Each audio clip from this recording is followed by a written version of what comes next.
Hello everyone, কেমন আছো তোমরা সবাই? অনেকদিন পর আজকে একটা শর্ট ভিডিও আপলোড করব। আর যেহেতু আমি ভিডিও আপলোড করছি, তার মানে বুঝতেই পারছো আমি আবার কামব্যাক করব। এই ভিডিওটা মোটামুটি একটা ছোটোখাটো ভিডিও হতে চলেছে। এটা আসলে কোনো রিভিউ হবে না, এটা হচ্ছে একটা আনবক্সিং।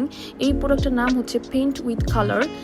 এই প্রোডাক্টটা এখন প্রচণ্ড ভাইরাল সব জায়গায়। আমি তোমাদের ছোট একটা জিনিস দেখা দিচ্ছি, সেটা হচ্ছে এটা রং করার পর এরকম দেখাবে।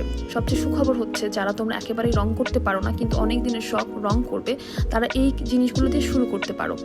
দেখতেই পাচ্ছ ক্যানভাসের উপর নাম্বার দেওয়া আছে, এবং মজার ব্যাপার হচ্ছে এই নাম্বারগুলো ম্যাচ করে কালারের সাথে ম্যাচ করা নাম্বার আছে। মানে বুঝতেই পারছো আমি কতটুকু বোঝাতে পারছি। মানে নাম্বার আর কালার তোমরা জাস্ট ম্যাচ করবে এবং তুলি ইউজ করে এটাকে অ্যাপ্লাই করবে।